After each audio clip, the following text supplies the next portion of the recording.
From one remarkable arc of history, a decade of careful tests became footsteps on another world. This video touches on every Apollo mission, what each set out to prove, what it achieved, and how those results built the next leap.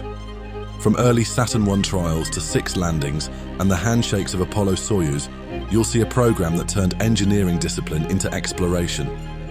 It's the story of how methodical progress, flight by flight, carried human beings from Florida beaches to the moon and back again.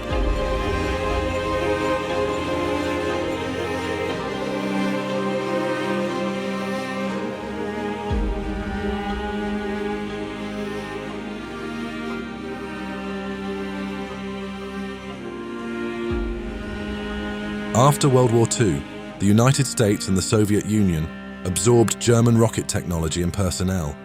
The US brought Wernher von Braun's team and more than 100 V-2s to White Sands. The USSR secured V-2 parts, documents, and German specialists. As the Cold War hardened with the Soviet atomic test in 1949, both powers pursued long-range missiles. Public visions of spaceflight emerged alongside weapons work. In October 1951, Soviet engineer Mikhail Tikhonravov's flight to the moon argued that Tsiolkovsky's dream could be realized within 10 to 15 years. In the US, Colliers ran the multi-part Man Will Conquer Space Soon between 1952 and 54, and Disney's Man in Space in 1955 reached around 40 million viewers. When all the sections are joined together, the ship and its crew will be ready for man's first flight in space. Let's look ahead a few years and see how this might be accomplished. Animals flew first to validate life support and re-entry. The US sent the Rhesus Albert II on a suborbital V-2 in 1949, who reached space but not orbit and did not survive landing. The USSR orbited the dog Laika on Sputnik 2 in 1957, but the spacecraft had no recovery system, and Laika did not survive. But they did achieve the first orbit and safe return with dogs Belka and Strelka in 1960. The modern race is usually marked from July 29, 1955, when the US announced an IGY scientific satellite. The USSR publicly followed days later. The Soviets then launched Sputnik 1 on October 4, 1957, igniting global attention. President Eisenhower's November 7, 1957 address urged a national push in science and education. My subject tonight is science. The US answered with Explorer 1 on January 31, 1958, and Eisenhower signed the National Aeronautics and Space Act on July 29, 1958, establishing NASA. By 1959, the USSR led with 3 lunar milestones. Luna 1, the first moon flyby. Luna 2, first impact on the moon. And Luna 3, first images of the far side of the moon. The 1960s became the decisive phase of the space race, moving from first human flights to an American bid for the moon. Announced in July 1960 under Eisenhower, Apollo was a 3-man successor to Mercury, envisioned for Earth orbit, circumlunar missions, and ultimately a lunar landing. Before the first US human flight, the USSR orbited Yuri Gagarin on April 12, 1961.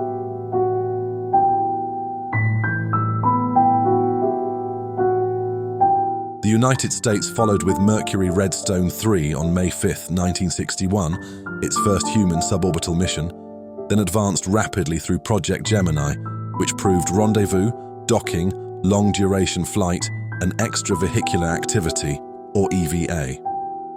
On May 25, 1961, President John F. Kennedy proposed landing a man on the moon and returning him safely to the Earth before this decade is out, to a joint session of Congress. I believe that this nation should commit itself to achieving the goal, before this decade is out, of landing a man on the moon and returning him safely to the Earth. Many years ago, the great British explorer George Mallory, who was to die on Mount Everest, was asked why did he want to climb it. He said, because it is there. Well, space is there, and we're going to climb it. And the moon and the planets are there. And new hopes for knowledge and peace are there. And therefore, as we set sail, we ask God's blessing on the most hazardous and dangerous and greatest adventure on which man has ever embarked. Thank you. Kennedy's directive set Apollo's lunar objective and drove the program's funding, schedule, and technical priorities for the rest of the decade. Phase 1 used Saturn I for 10 uncrewed development flights. SA-1 lifted off on October 27, 1961, proving the first stage. SA-2 to SA-4 followed through March 28, 1963. SA-5 achieved the first Saturn I orbital flight on January 29, 1964. 5 more missions, AS-101 through to AS-105, flew through July 30, 1965, meeting most objectives but confirming the need for a more capable booster. Saturn 1B, added in 1962, became the crew test launcher. In parallel, 1963 to 1966, Pad Abort and Little Joe 2 tests at White Sands qualified the launch escape system. Soviet momentum underscored the schedule. On March 18, 1965, Alexei Leonov performed the first spacewalk during Voskhod 2.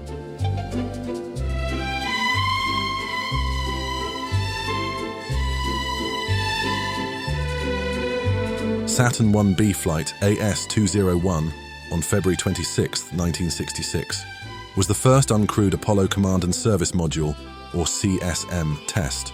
Largely successful, it revealed service propulsion system under thrust from helium ingestion and a command module electrical issue that induced roll on re-entry. AS-203, on July 5, 1966, flew without a spacecraft to study the S-5B's liquid hydrogen behavior and restart conditions in weightlessness, key for the Saturn V third stage.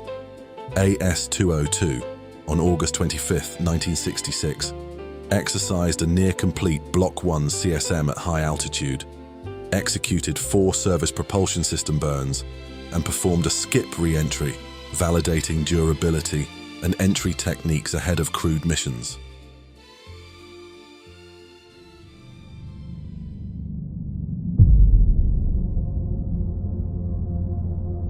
January 27, 1967, at NASA Launch Complex 34, AS-204 will mark the first time the Apollo program will crew its Saturn 1B.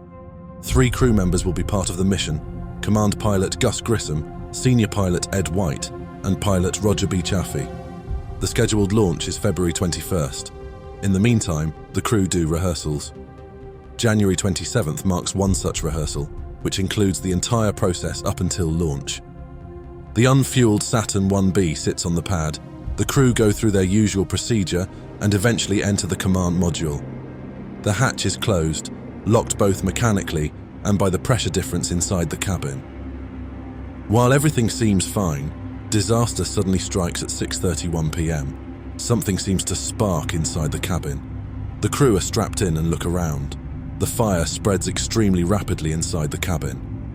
The nylon material used inside the cabin is highly flammable, and paired with the dense pure oxygen content inside the cabin, it is impossible to put out by hand. Others try and open the hatch, but the pressure difference has plugged it shut. Before long, all 3 pilots have died of asphyxia due to inhalation of toxic gases from the fire. Post-accident reviews found no single cause but a hazardous test configuration. A 100% oxygen cabin at around 16.7 pounds per square inch absolute, abundant combustible materials, Velcro, nylon netting, foams, wiring and plumbing vulnerabilities, and an inward opening, multi-piece hatch that prevented rapid escape. The choice of pure oxygen reflected then current practice and mass complexity concerns, but in a ground test at elevated pressure, it dramatically accelerated fire growth. The precise ignition source was not conclusively identified. Electrical arcing is suspected. A related pure oxygen ground chamber accident 4 days later, on 31st January 1967 at Brooks Air Force Base, killed 2 USAF airmen, underscoring the risks of high-pressure oxygen environments. Massive public interest in the disaster ensued, and under pressure from Congress, crewed Apollo missions were put on hold. The program would, however, continue. November 9th, 1967, Apollo 4 will be an unmanned mission. However, it will be the first proper test of a new rocket, the Saturn V. The mission sees all stages used.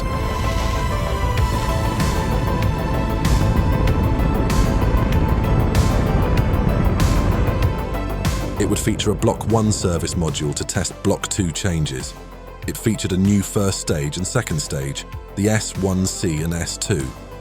Finally, it would demonstrate the full capability of the S4B restart, which would now be functioning as the third stage in the Saturn V configuration.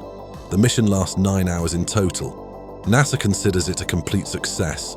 Despite its ridiculous complexity, the Saturn V is a powerful and reliable machine, as proven in its first full test. Thanks to the engineers of the new rocket, the mission is an absolute success, and hope in the Apollo program is ignited once again.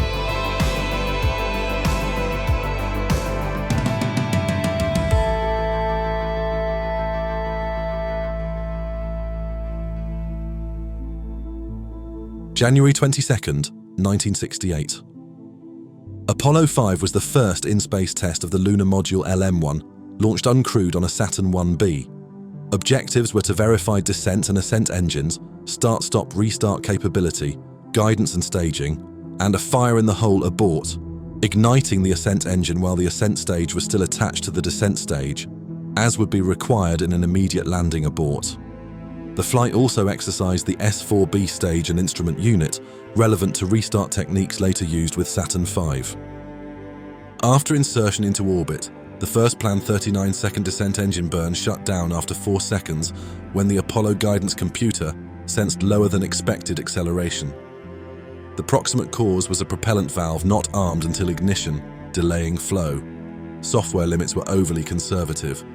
Flight Director Gene Kranz's team shifted to an alternate plan, issuing manual commands that completed the required engine tests, including the fire-in-the-hole ignition. Communication glitches were worked through. Late in the mission, a guidance issue left the ascent stage tumbling after objectives were met. Total duration was about 11 hours, 10 minutes. NASA judged the mission a success and cancelled a planned second uncrewed flight, clearing the way for crewed lunar module operations. April 4th, 1968. Apollo 6 was the second Saturn V test and the last uncrewed Apollo flight if successful. The vehicle flew all 3 stages with a command service module and a lunar module test article. The plan was to send the S4B onto a translunar injection, then a brief burn by the service propulsion system a few minutes later would shape a high apogee direct return trajectory to validate the abort mode. A second burn on the way back would simulate lunar return re-entry speed and angle. Cameras, including a 70mm unit, would photograph Earth for cartographic study. Liftoff revealed significant first-stage pogo oscillation. In second-stage flight, J2 engine number 2 degraded and was shut down by the instrument unit. A wiring cross-connection then also shut down engine number 3. Longer burns on the remaining engines partly compensated, but the vehicle reached a lower-than-planned parking orbit. After 2 orbits, the S4B failed to restart for translunar injection. Mission Control separated the CSM and used the service propulsion system to reach a very high apogee, similar in intent to Apollo 4. But the planned second burn was cancelled, so re-entry speed was below true lunar return velocity. Total mission time was 9 hours and 57 minutes. Splashdown occurred north of Hawaii, with recovery by USS Okinawa. Despite the anomalies, Apollo 6 met many objectives. It exercised the Saturn V through staging, validated key guidance and structural responses, including pogo data, and returned useful engineering and geophysical measurements. NASA characterized it as a qualified success, sufficient to proceed to crewed flights without a third uncrewed Saturn V test.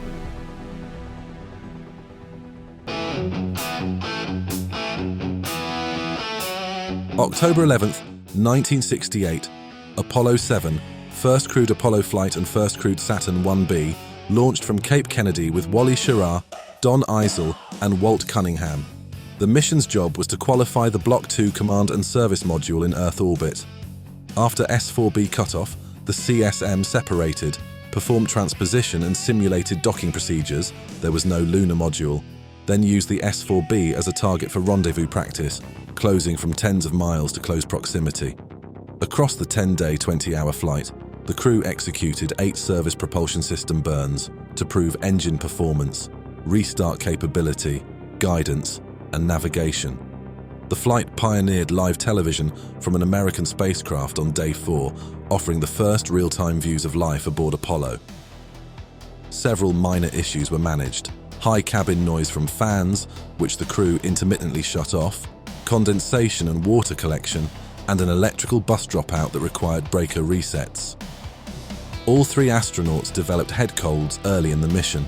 Nevertheless, operations continued, but the discomfort influenced crew-ground relations and some procedural choices. With head colds, the crew debates whether they should have helmets on or off during re-entry. The decision is made to keep them on. Apollo 7 met its objectives. The CSM, guidance, communications and life support systems performed to spec. Burns were nominal, and rendezvous procedures were demonstrated. Splashdown on October 22nd placed the capsule about a mile from target for recovery by USS Essex.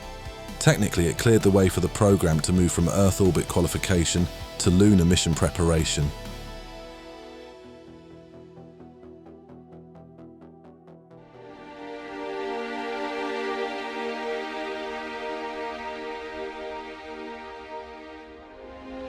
December 21st, 1968.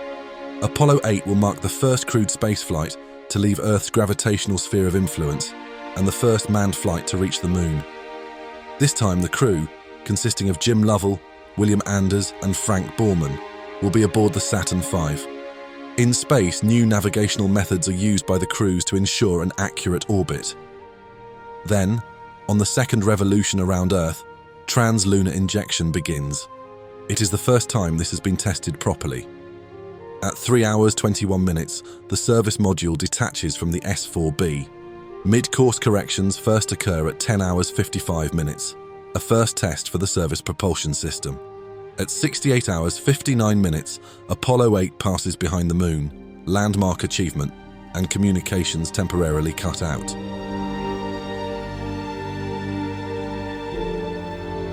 A lunar insertion burn was initiated at 69 hours 8 minutes, slowing the module considerably. 20 hours are spent in lunar orbit, totaling 10 orbits, with the crew sleeplessly at work on various tasks, including vertical stereo and stereo navigation photography, land marking and site tracking, sextant navigation, and so on. At 89 hours 19 minutes, a 3-minute 29-second trans-Earth injection burn was commenced, propelling the module back towards home. On Christmas Eve, the crew broadcasts internationally from space, reading verses from the first chapter of Genesis, before signing off by wishing those on Earth a Merry Christmas. Unlike Apollo 7, the broadcast quality was of high quality, with high-fidelity voice transmission throughout the mission as well. On re-entry, the mission had totaled 6 days and 3 hours, an overwhelming success for NASA and a milestone victory for America in the space race.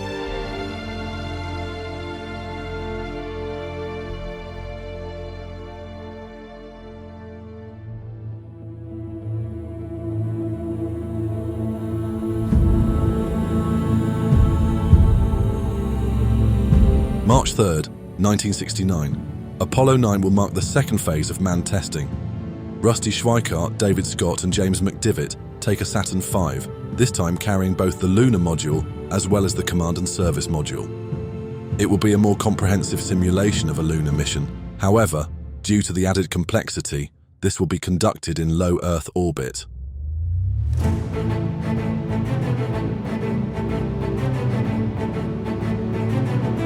Once in orbit, the crew performs several maneuvers to qualify the lunar module and their ability to properly fly it.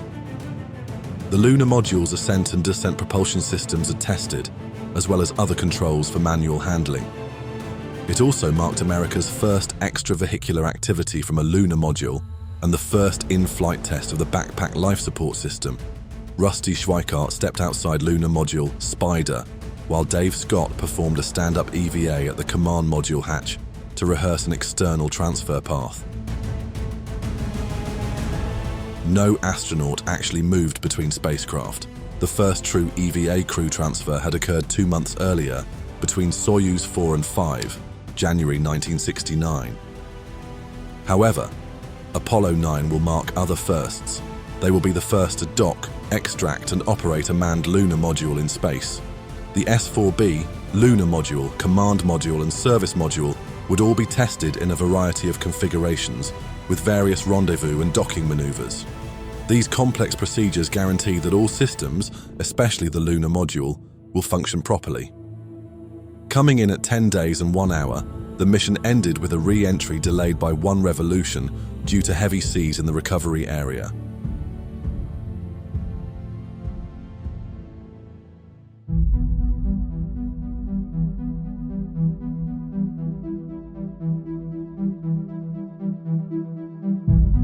May 18, 1969. Apollo 10 will mark the final test of all systems. Like the previous mission, the lunar module and CSM will be tested, this time in lunar orbit. It would be classed as an F-type mission, meaning every system and procedure would be simulated short of an actual descent and landing. Initially proposed to include an actual touchdown on the moon, engineers decided against it, noting that a full test of systems had to be done first. The crew will be Thomas Stafford, John Young and Gene Cernan.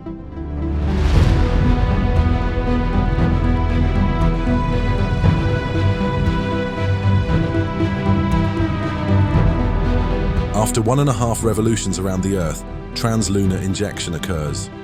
Oscillations have occurred, but other than that, the mission goes well. The accuracy of the injection was so on point that only 1 of 4 planned mid-course corrections was needed. 76 hours in, lunar orbit insertion occurs. The entire lunar landing process is simulated. At the same time, the first color TV footage of the moon is broadcast. One problem is encountered during testing. For a short period, the lunar module spins out of control. However, this is corrected, and testing continues. After 31 revolutions, many hours of testing, photographs and data collection, the trans-Earth injection is initiated. After mid-course correction, the command and service modules separate, and on May 26th, the astronauts re-enter the Earth's atmosphere without a problem. The 8-day mission is a success, splashing down perfectly, within range of TV cameras set up aboard the USS Princeton. These manned missions in Earth and lunar orbit have proven the capability of all major systems, the command and service modules, the lunar module, and the S-4B itself. Now, confidence is high for a successful lunar landing.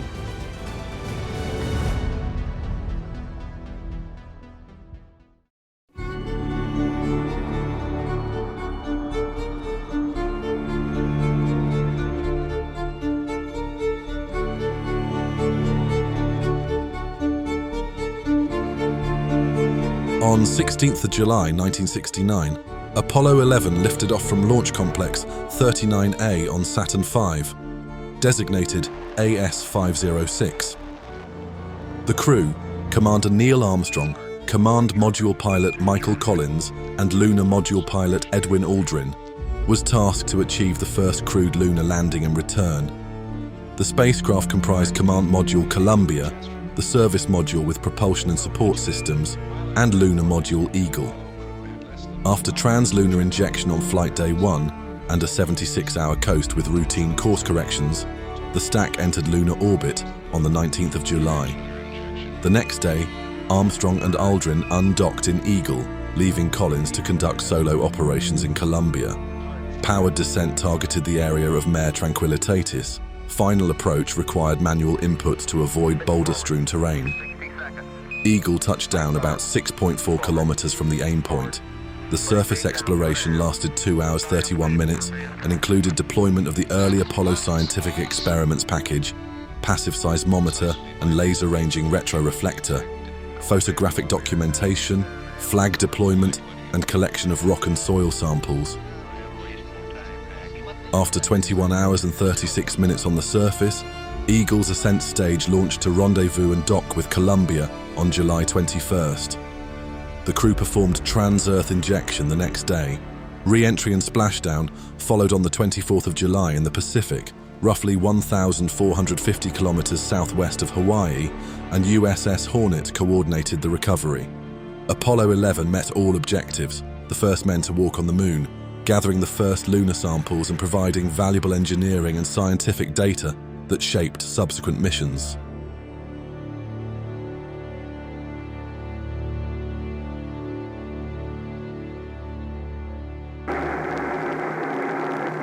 Apollo 12 launched on the 14th of November, 1969 on Saturn V, designated AS-507 with Charles Pete Conrad Jr., Richard F. Gordon Jr., and Alan L. Bean.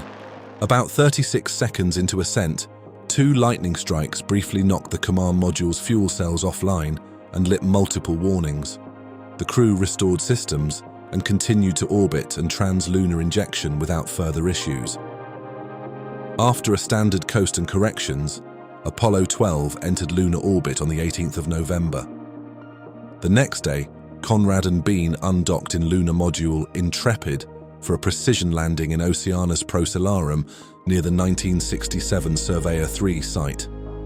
Intrepid touched down within roughly 200 meters of the probe, demonstrating pinpoint landing capability. 2 moonwalks totaling 7 hours and 45 minutes followed. The crew deployed the Apollo Lunar Surface Experiments package, including seismometer, magnetometer, and dust detector, photographed the site and collected just over 34 kilograms of samples, including core and trench samples, providing geologic context from a mare region distinct from Apollo 11's landing site. They also removed hardware from Surveyor 3, most notably its television camera, for engineering analysis on Earth. After 31 hours, 31 minutes on the surface, Intrepid's ascent stage lifted off to rendezvous and dock with Command Module Yankee Clipper, while Gordon completed orbital photography and mapping. The ascent stage was jettisoned to impact the Moon in order to generate a seismic signal for the seismometer placed on the surface. Trans-Earth injection occurred on 21st November and splashed down on the 24th in the Pacific, about 800 kilometers southeast of American Samoa, with recovery again by USS Hornet. Apollo 12 confirmed precision landings and expanded the scientific scope for subsequent missions.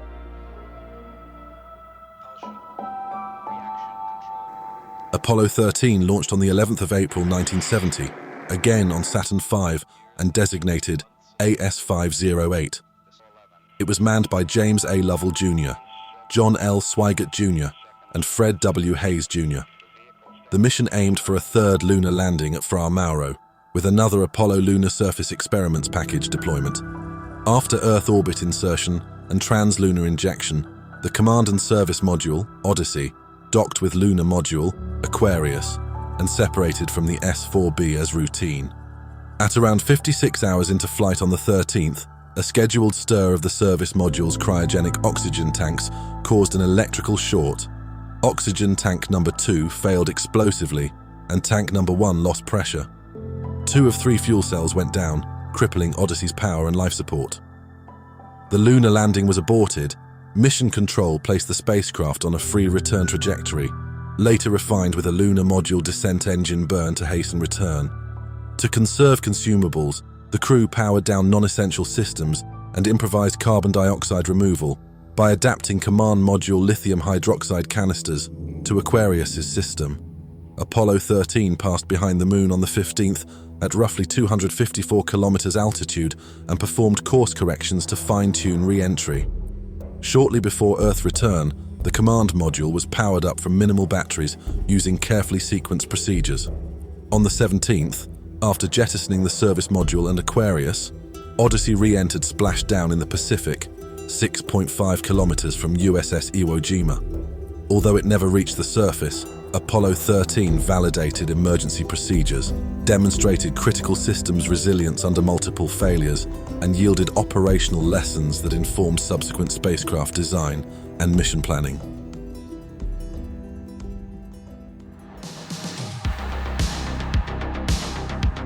Apollo 14, again upon a Saturn V and designated AS-509, launched on the 31st of January, 1971.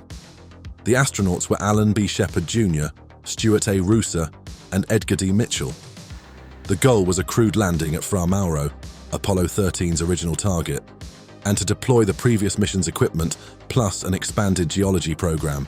After Earth orbit and an uneventful translunar injection, docking of Command Service Module Kitty Hawk to Lunar Module Antares initially failed to latch. Revised procedures solved the issue and the mission proceeded. Lunar orbit was achieved on the 4th of February.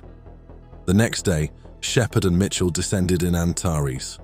A brief landing radar delay required manual intervention before touchdown, about 87 meters from the target. 2 moonwalks, totaling 9 hours 23 minutes, followed. The crew deployed the research instruments and conducted the first use of the hand-pulled modular equipment transporter as they walked toward Cone Crater. Although the rim of the crater wasn't reached, samples collected along the route provided valuable geological context for material believed to originate from deeper lunar layers. Rooser, orbiting in Kitty Hawk, carried out photography and remote sensing, including multispectral imaging of potential future landing sites. After surface operations, Antares lifted off on the 6th, rendezvoused and docked with Kitty Hawk, and its ascent stage was later deorbited to generate a seismic signal for equipment on the surface. Trans-Earth injection was initiated on the same day. Re-entry and splashdown happened on the 9th of February in the South Pacific, about 1,400 kilometers southeast of American Samoa, with recovery by USS New Orleans.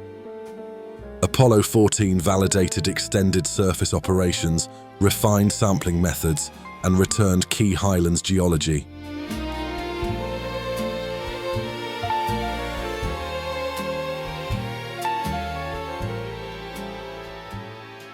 Apollo 15, designated AS-510 on the 26th of July 1971, was manned by David R. Scott, Alfred M. Worden, and James B. Irwin. This was the first of the J missions. It was designed for longer surface stays, greater science return, and surface mobility via the Lunar Roving Vehicle. After Earth orbit and translunar injection, Command Service Module Endeavour docked with Lunar Module Falcon. Lunar orbit was achieved on the 29th. The next day, Scott and Irwin descended to the Hadley Apennine site, selected for its complex geological features, including the Apennine Mountains and Hadley Rill. Falcon touched down about 600 meters from the aim point. Over 66 hours on the surface, the crew conducted 3 moonwalks totaling 18 hours 37 minutes. They deployed the Apollo Lunar Surface Experiments package, including heat flow, laser retroreflector, and magnetometer, and drove the battery-powered rover about 5 kilometers from the lunar module. Scott and Irwin collected 77.3 kilograms of rock and soil samples, including the Genesis rock, a sample of anorthosite believed to represent early lunar crust. Meanwhile, Worden operated Endeavour's Scientific Instrument Module Bay for mapping and remote sensing, multispectral photography, laser altimetry, and gamma-ray spectrometry. During the return coast, he performed the program's first deep space EVA to retrieve film canisters. Falcon's ascent stage was deorbited to generate a seismic signal on the surface. The crew executed trans-Earth injection on the 2nd of August and splashed down on the 7th in the Pacific, about 530 kilometers north of Hawaii, with recovery by USS Okinawa.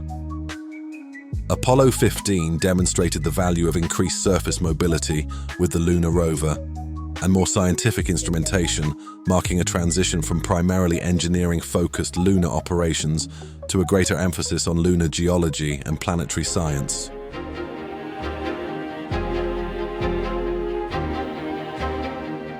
Apollo 16 launched on the 16th of April 1972 with John W. Young, Thomas K. Mattingly II, and Charles M. Duke the Jr. The second J mission targeted the Descartes Highlands to sample ancient highland material using the Lunar Roving Vehicle and an expanded science package. Lunar orbit was achieved on the 19th, however the landing was delayed for over 6 hours while engineers cleared a service module engine gimbal concern. On the 21st, the lunar module Orion landed about 270 meters from the aim point. Over a 71-hour stay, Young and Duke conducted 3 EVAs totaling 20 hours 14 minutes and drove the rover 26.7 kilometers, the longest Apollo surface traverse to that date. Sampling focused on breccias and anorthosites. Field results indicated the Descartes terrain was shaped largely by impact processes rather than volcanism, as once hypothesized. The research package was deployed, including cosmic ray, seismic profiling, and magnetometer experiments, and a far ultraviolet camera spectrograph recorded astronomical and Earth observations from the surface. While surface work proceeded, Mattingly performed orbital photography and remote sensing from Casper. Orion rendezvoused and docked with Casper on the 24th, and again the ascent stage was jettisoned back toward the surface to generate a seismic signal. During the return coast, Mattingly made an EVA to retrieve film canisters from the service module's Scientific Instrument Module Bay. Re-entry and splashdown occurred on the 27th of April, 1972 in the Pacific, about 350 kilometers southeast of American Samoa, with recovery by USS Ticonderoga.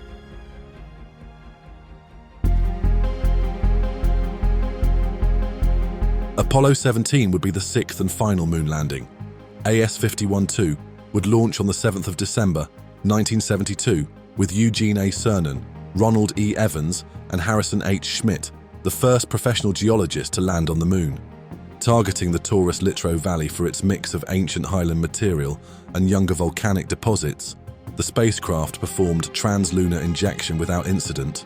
Command Service Module America docked with Lunar Module Challenger, and lunar orbit was achieved on the 10th.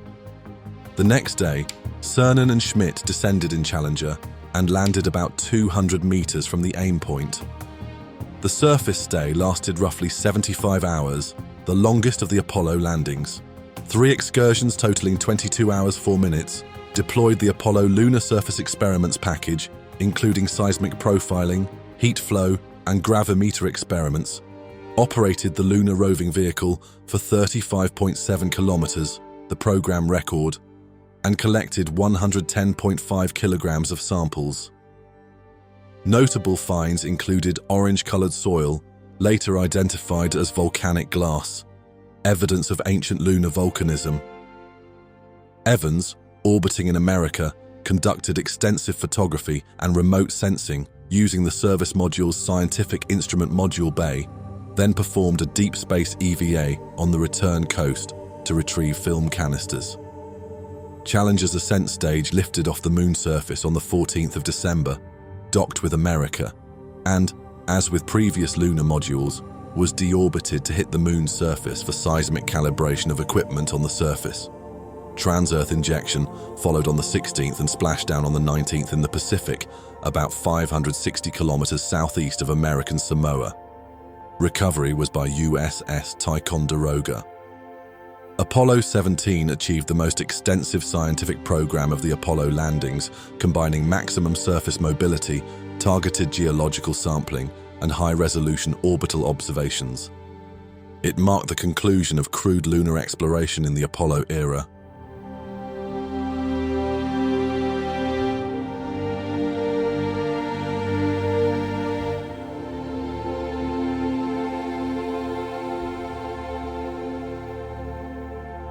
Skylab 2 launched from Kennedy Space Center's Launch Complex 39B on the 25th of May, 1973 upon Saturn 1B and designated AS-206. Manned by Charles Pete Conrad Jr., Paul J. Weitz, and Joseph P. Kerwin, the first crewed visit to the Skylab orbital workshop. The mission's priority was to repair damage suffered during Skylab's ascent, loss of the micrometeoroid thermal shield, and one solar array, which drove internal temperatures high and cut electrical power. After orbital insertion, the command and service module docked on the first attempt. On May 26th, Weitz, standing partially out of the command module hatch to attempt a quick fix on the solar panel. The crew also deployed a parasol-type thermal shade through a scientific airlock to cool the station, then performed a spacewalk on the 7th of June, in which Conrad and Kerwin freed the jammed solar array using cutters and leverage, restoring power margins. On June 19th, there was another spacewalk to replace film canisters and do repairs. Over 28 days, the crew conducted Earth resources photography, solar observations with the Apollo telescope mount, and medical studies on adaptation to weightlessness, while evaluating life support, habitability, and maintenance procedures for long-duration operations. Skylab 2 undocked on the 22nd of June. The CSM re-entered and splashed down in the Pacific and was recovered by USS Ticonderoga. The mission met its repair and activation goals, demonstrated effective on-orbit contingency work, and secured the viability of the United States' first space station.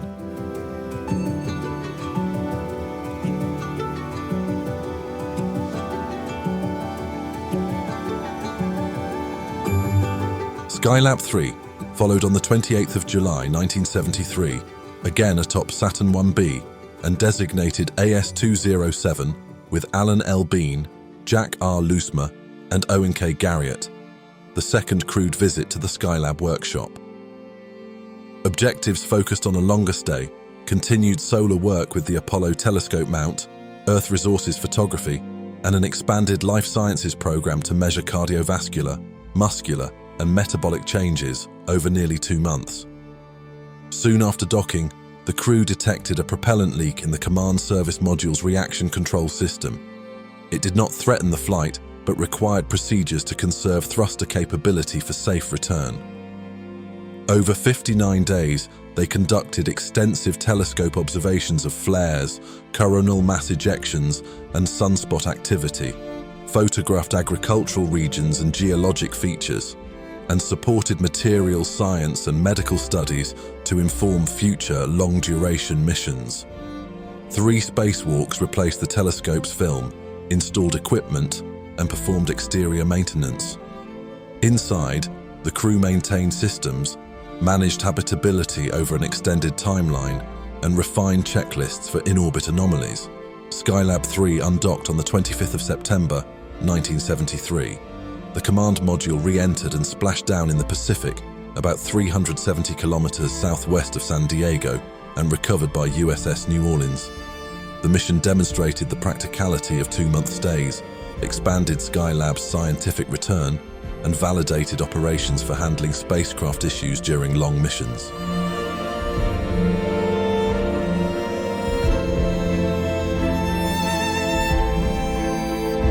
The following year, on the 16th of November 1973, Skylab 4 launched with Gerald P. Carr, William R. Pogue, and Edward G. Gibson, the third and final crewed mission to Skylab and, at the time, the longest US space flight.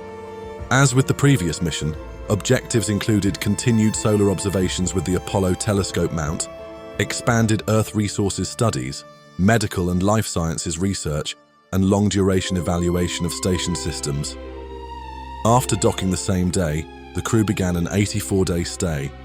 Early space adaptation syndrome briefly reduced productivity, but revised schedules and workload stabilized operations. Scientific work featured extensive solar imaging and spectroscopy, including major flare activity, wide-area Earth photography and multispectral surveys for environmental and land use studies, and biomedical experiments documenting cardiovascular, musculoskeletal, and metabolic changes over nearly 3 months in weightlessness. 4 spacewalks totaling 22 hours 13 minutes supported telescope film replacement, external maintenance, and deployment of additional instruments. Inside, the crew tested equipment and procedures intended to extend Skylab's operational life and refined routines for long-duration habitability and maintenance. Skylab 4 undocked on the 8th of February 1974. The command module re-entered and splashed down in the Pacific, about 320 kilometers southwest of San Diego, and recovered by USS New Orleans. The mission set a US duration record, concluded Skylab's crewed operations, and delivered a substantial scientific archive in solar physics, Earth observation, and human spaceflight medicine.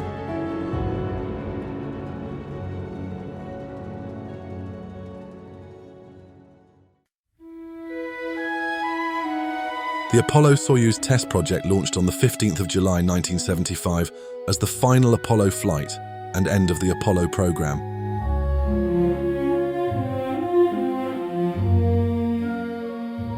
AS-210 was manned by Thomas P. Stafford, Vance D. Brand, and Donald K. Slayton. Soyuz 19 launched earlier that day from Baikonur in Kazakhstan with Alexei A. Leonov and Valery N. Kubasov. Objectives were to demonstrate international cooperation, validate a compatible docking system, and conduct joint experiments. An Apollo docking module served as an airlock adapter to reconcile atmospheric and systems differences between Apollo and Soyuz. Rendezvous on the 17th achieved docking, and the spacecraft remained linked for 44 hours, while crews visited each other's vehicles, exchanged items, and carried out Earth observation, ultraviolet astronomy, and life science studies. After undocking on the 19th of July, they redocked for additional tests, then separated to complete independent programs. Soyuz landed in the USSR on the 21st of July, while the Apollo craft stayed in orbit until the 24th.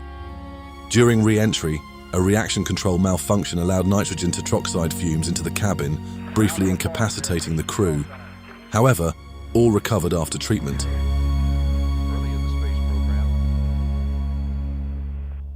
The Apollo-Soyuz test project achieved its engineering objectives, established protocols for international space docking and cooperation, and marked the symbolic end of the space race era, closing the Apollo program with a mission focused on collaboration rather than competition.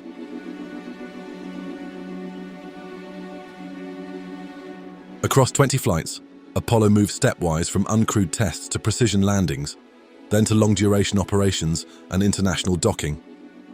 By the time the program closed with Apollo-Soyuz in 1975, it had validated heavy-lift launch, deep space navigation, rendezvous and docking, surface mobility, and scientific fieldwork on the moon's surface. The engineering practices, hardware, and data from these missions became the foundation for shuttle operations, space station logistics, and later return to the moon planning. Apollo's legacy is a disciplined method, clear objectives, incremental testing, and lessons carried forward, practical groundwork for human deep space flight. For a more in-depth look at these Apollo missions, check out our Substack article, links in the description.